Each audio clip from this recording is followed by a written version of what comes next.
है वो सुनो मेरी बात, पार्टी कोई भी नेता हर किसी का होता है, जितना हिंदुस्तान है, जो भी आवाम खड़ी है। अगर मैं यहाँ बन गया, इसने वोट नहीं दिया, तो मैं इसका भी नेता हूँ, क्योंकि मुझे इसका भी ख्याल रखना है। आइंदा आने वाले टाइम में बंदा ये ना कहे कि इसने मेरे लिए तो करा नहीं, अगर मैं वोट देता तो करता। यानी नेता सबका होना चाहिए, हमारे ओवैसी साहब हो या अखिलेश की सरकार कहीं भी आए या किसी की, लेकिन यहाँ से जो MIM की सीट निकल रही है वो पक्की सीट निकल रही है। यहाँ से कोई दखल अंदाजी नहीं है, ना कोई मुदाखलत है। यहाँ जितना भी एरिया आप कैमरा घुमाइए, अभी लाखों के हिसाब से जो पब्लिक थी, इस सपोर्टर ही तो है। सवाल ये था कि ओवैसी साहब के साथ जाने का क्या मतलब है, क्या अच्छा दिखा ओवैसी साहब के जाने का मतलब सिर्फ इसलिए कि हमारी पार्टी नहीं, ऐसा कुछ नहीं है। ये भाई थोड़ा सा नर्वस आ गए, ऐसा नहीं है। मसला ये है, ओवैसी साहब की जो पार्टी है, मजलिस ऑल इंडिया मजलिस इत्तेहादुल मुस्लिमीन जो है, वो पार्टी एक नाम रखा हुआ, लेकिन सबको लेके चलती है वो पार्टी। उसमें कोई हिंदू, अब ये गामा जो है मोहन, ये कोई कैंडिडेट मुसलमान थोड़ी है भाई, पंडित है, इसको टिकट दिया है। अगर चाहते कि मुसलमान को टिकट देना तो मैं भी खड़ा हो सकता हूँ, और भी मुसलमान हैं। लेकिन जितने भी उनके साथ कितने लोग जुड़े हुए हैं, हिंदू लोग जुड़े हुए नहीं जुड़े हुए, लेकिन हम भी ये चाहते हैं कि सभी हिंदू और मुसलमान सब एक साथ चलें। यहाँ के भी मेरी आवाज़ जहाँ तक जा रही है भाई, मेरी आवाज़ जहाँ तक आवाम तक आप लेके जाओगे इस न्यूज़ के जरिए, मैं ये कहना चाहता हूँ कि जितने भी यहाँ के शहीद नगर और जितने भी इस विधानसभा में एरिया आते हैं, सभी से मेरी गुजारिश है कि सभी वोट MIM को करें, क्योंकि जब पल्ला भारी होता है तो उसको वोट खराब नहीं करना चाहिए। क्यों आए हो? आपने जो भाई से सवाल किया था कि आप किस लिए वोट देना चाहते हैं, AIM को ही क्यों देना चाहते हैं, तो क्या इसलिए वोट देना चाहते हैं कि वो खुद मुसलमान है? ये सवाल था ना आपका। सवाल ये नहीं, ये गलत है सवाल आपका। ये स्टेट है। बात सुनिए, बात सुनिए, फिर जवाब देना आप। जी, मेरा सवाल ये था कि ओवैसी साहब के जाने, ओवैसी साहब के साथ जाने का क्या मतलब है, क्या उनमें अच्छाइयाँ दिखी, ये मेरा सवाल जी। आपको मालूम है कि सारी ही पार्टियां इन 2-3 इलेक्शनों के अंदर बार बार ये बात कहती हैं कि परिवर्तन का टाइम है, परिवर्तन का टाइम है। ठीक है, तो परिवर्तन का टाइम है, सभी के लिए है वो। ठीक है, उत्तर प्रदेश जहाँ पर आज इंतखाब हो रहा है, जहाँ के लिए इलेक्शन की तैयारी हो रही है, 10 तारीख में जहाँ वोट पड़ने वाला है, उस उत्तर प्रदेश के अंदर देश में चलने वाली 8 से 10 पार्टियां तक अब तक यहाँ हुकूमत जो है बना चुकी हैं। कांग्रेस, BJP, समाजवादी, BSP, कोई पार्टी बची नहीं है। लेकिन उत्तर प्रदेश के अंदर जो माहौल, जो हालात हैं, वो गरीब और अनपढ़ लोगों के लिए आज तक कोई इंतज़ाम नहीं हो पाया है। उन लोगों के लिए इंतज़ाम नहीं हो पाया है जो मरीज़ हैं, उन बच्चों के लिए इंतज़ाम नहीं हो पाया है जो यहाँ पर तालीम हासिल करना चाहते हैं। बस सुनिए 1 मिनट। तो यह सारी चीज़ें, बुनियादी काम जो होते हैं, कारोबार है, शिक्षा है, अदब है, और सबके साथ सबके विकास की जो बात होती है, वो हमें उत्तर प्रदेश के अंदर नज़र नहीं आती। आप जिस जगह खड़े हैं, यहाँ के लोग जब बीमार पड़ते हैं तो हमें दिल्ली का सहारा लेना पड़ता है। बुनियादी काम को देश की जनता पीछे छोड़ देती है, धर्म को आगे रखती है। जिम्मेदारी किसकी है? जनता की है। नहीं, आप विधानसभा से एक बिल पास करके, आप विधानसभा से एक बिल पास करके यहाँ पर किसी कॉलेज, किसी स्कूल का इंतजाम कीजिए। जनता क्यों रोक देगी आपको? जनता तो उस पर खुश होती है। जनता वोट धर्म के नाम पे देती है। नहीं देती, आज तक नहीं दिया। किसी मुसलमान ने आज तक धर्म के नाम पर वोट नहीं दिया। उसकी वजह यह है, आपके पास सबूत मौजूद है कि जब BSP की सरकार आई थी, हमने मायावती से उनका मजहब नहीं पूछा था। हम अखिलेश जी से मजहब नहीं पूछते जी। पार्टी अवाम भी नहीं करती है।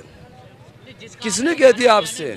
हमारे यहाँ पर 2 पंडित इलेक्शन लड़ रहे हैं, एक मनमोहन गामा जी हैं और एक है अमरपाल शर्मा जी। दोनों पंडित हैं।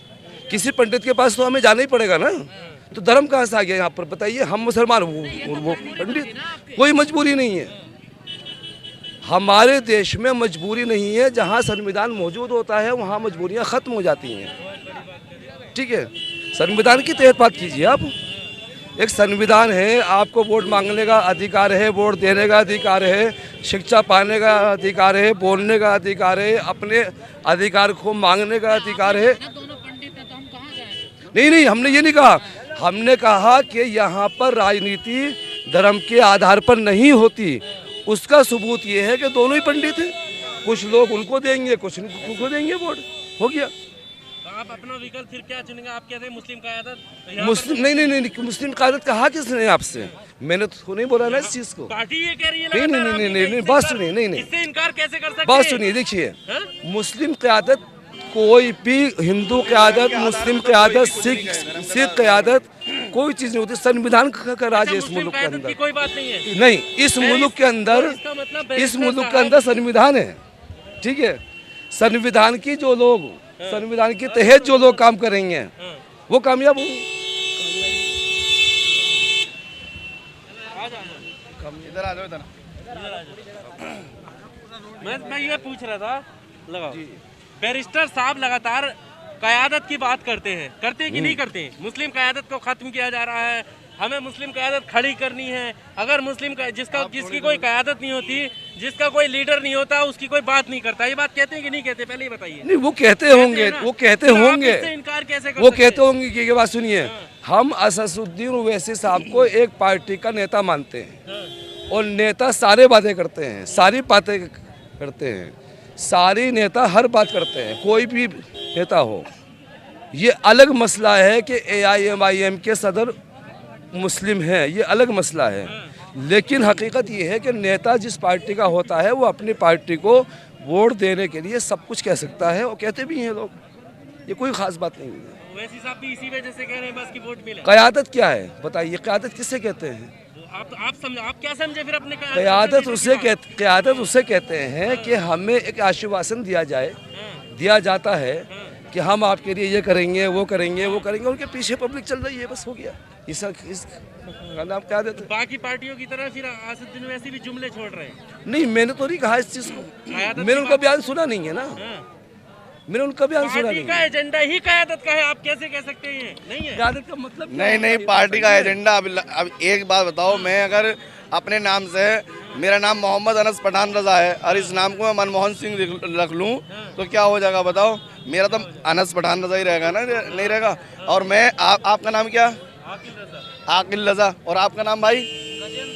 गजेंद्र। अब इनसे अगर मैं ये कहूँ अपना माइक हटाओ, ठीक है, और अपना माइक लाओ आकिल भाई, तो ये गलत बात है मेरी। क्योंकि मैं जो है ना, आप गजेंद्र भाई को भी देखूंगा और आकिल भाई को भी देखूंगा, जब जाके हमारा ये माहौल बदलेगा ये हिंदुस्तान के अंदर।